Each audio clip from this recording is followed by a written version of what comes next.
Well, hello again and welcome to North Head.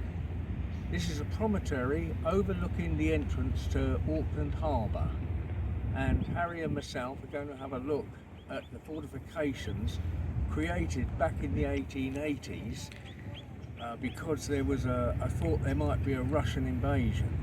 The Tsarist Russia was threatening the British Empire, as was at the time, and it was felt that they also threatened New Zealand, and there was a scam report that a Russian battleship had been seen in the area.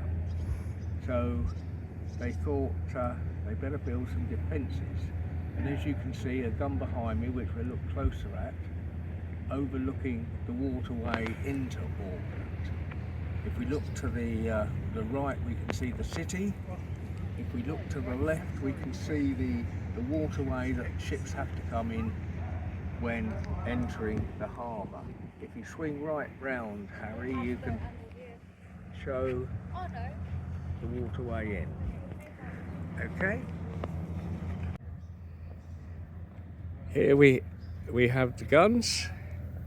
Where did you get down there? These large guns automatically, after being fired, will shrink down so they can be loaded under cover.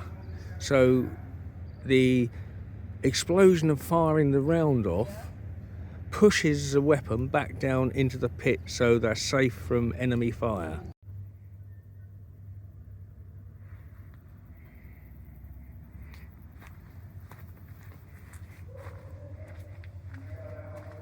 Here we're in one of the tunnels that link the different gun positions to the openings. They're not all open, but enough to give you a good idea of the work that went into building them. They had 40 prisoners digging for 25 years to create these tunnels, and rather like the forts over Portsmouth, they were never used and were a complete waste of money. So here we have the gun.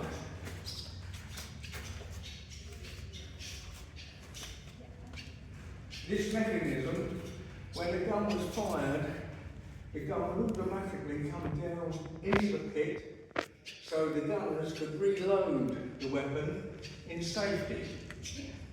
But like Palmerston Follies at Portsmouth, they never fired a shot in anger, and by the time of the Second World War, battleships, or naval guns in particular, had such a range that these were useless, because the battleships would fire way out at sea and destroy them. So these gun positions were moved to the islands further out to sea to protect the harbour. But again, although the Japanese bombed Australia, they never tried to land there or here. Here we have storage areas for the ammunition for the guns. Here we have one of the lookouts for the observation officers to control the guns if need be, with Harry sat in there. Right, well here we have another gun emplacement. Obviously the gun has gone and it's linked to the tunnel system either way. Plus you've got the outlook up there for the observation of the waterway. Here we are down on the shoreline. There are still caves, natural caves, plus they've been reinforced for military use. Here we have more of a natural cave.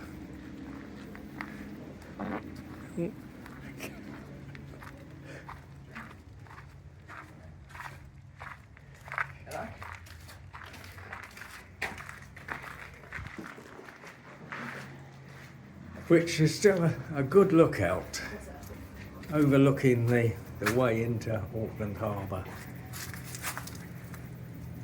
Hi, and here we have the 1941-42 Second World War emplacements. These were just 4-inch guns built for local defence.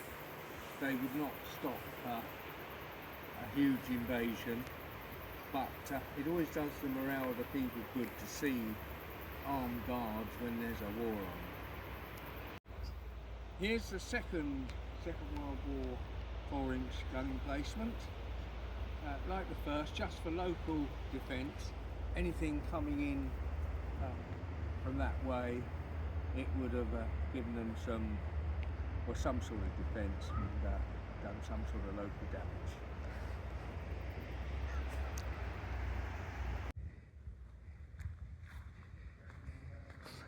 Again, I think this is Second World War.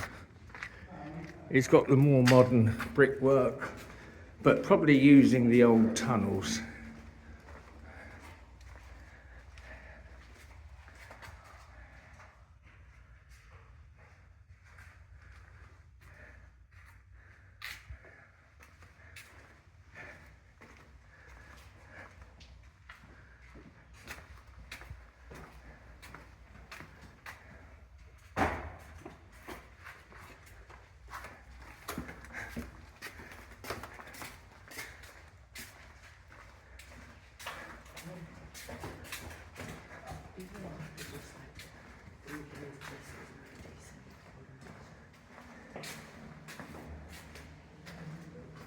Lots of tunnels, all interconnecting with the guns.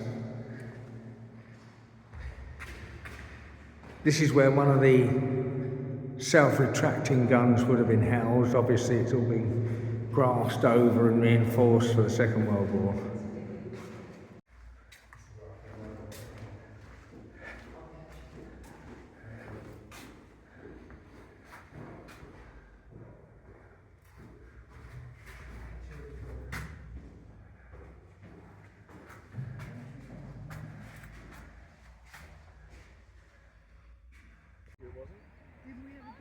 The guns overlooking lovely sandy beach.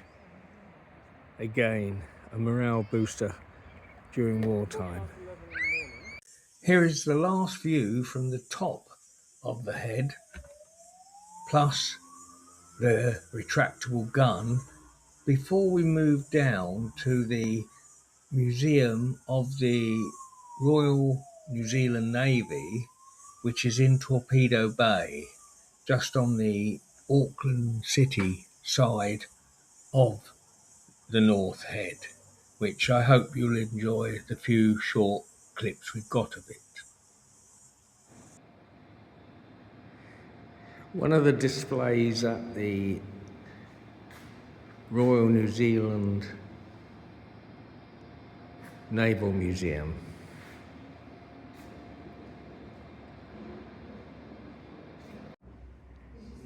One of the nicest mini moats I've ever seen.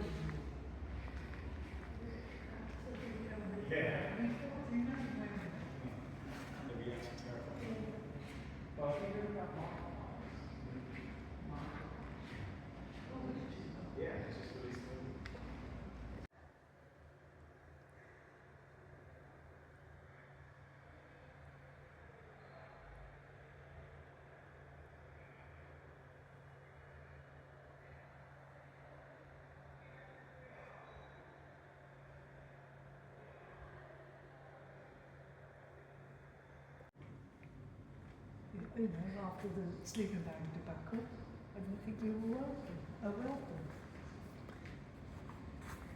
So what's this? So what do you think? Well, that's the end of my little adventure around North Head. That's it in the background.